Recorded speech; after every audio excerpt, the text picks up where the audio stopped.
What are some of the funny? Is there any funny tactics these guys have tried to use that they think is something that cops Ooh. aren't allowed to do?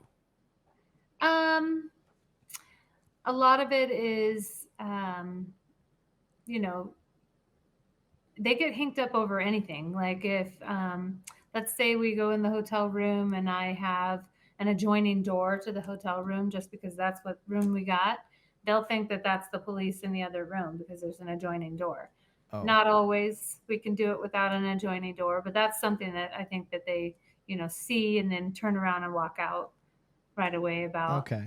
So now, what's your mindset? I want to kind of for officers trying to get down this path. Like, what's going through your head when you know you are you're going into a room, or you're getting into a car. I don't know if you even get into cars or anything like that, but when you know you're getting into a situation, and you're like, all right, this is the gonna be the hinkiest moment that I'm gonna have in this situation. Like, what's going through your brain? So a lot of times it is where, and I teach about this. Unfortunately, you've got to put them at ease. We can get over the "Are you a cop? Prove you're not a cop. Are you a cop? Why are we talking about cops?" All of that. So I usually will hug them, and so a lot of officers are like, undercovers are like, "Oh, I'm not touching them, and I'm not going to let them touch me." But I feel like if I give them a hug, not only am I letting them see that I might be real, but I can also check their 90% area to see if they're armed, Yep. and we really get past all of that apprehension just by me letting them hug me. A hug is a hug. And it's worked Gotcha. well for me. The real prostitutes do it all the time. In the reverse of all of what we've been talking about, me posing as an undercover, I'm obviously the backup and the arrest team for male detectives who are posing as sex buyers, and so that's where a lot of me getting to see the actual exploited real victims come in and engage with our undercovers. So I'm seeing their demeanor, I'm seeing how they run their show, and how they tell if it's the police or not, and all of those things. So it's on the job training as far as that goes, unless you have an actual undercover school, and a person who can instruct about undercover work and that kind of training. Okay. It's a And sticky situation. ew, I hope not. Yeah.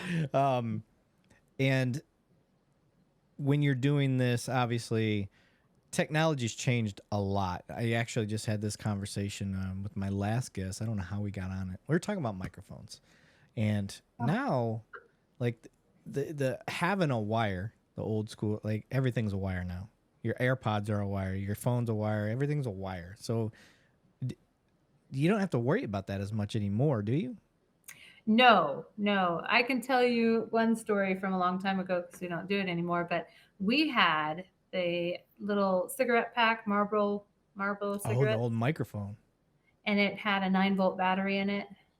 And a lot of times we would be out there with the cigarette pack, but sometimes we would just take the portion of the recording device and put it in wherever.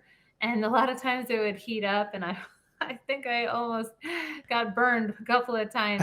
Besides the heat and Yeah. being out in the heat, I'm getting burned in my in my R- shirt area because of the bug. right.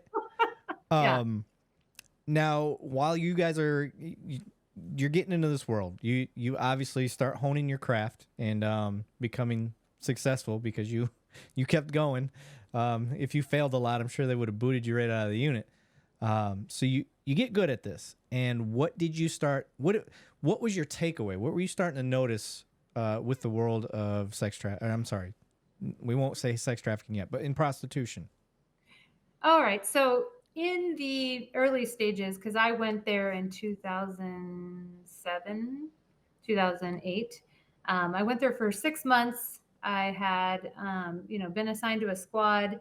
I was on a temporary assignment with the hopes of being there, assigned there permanently.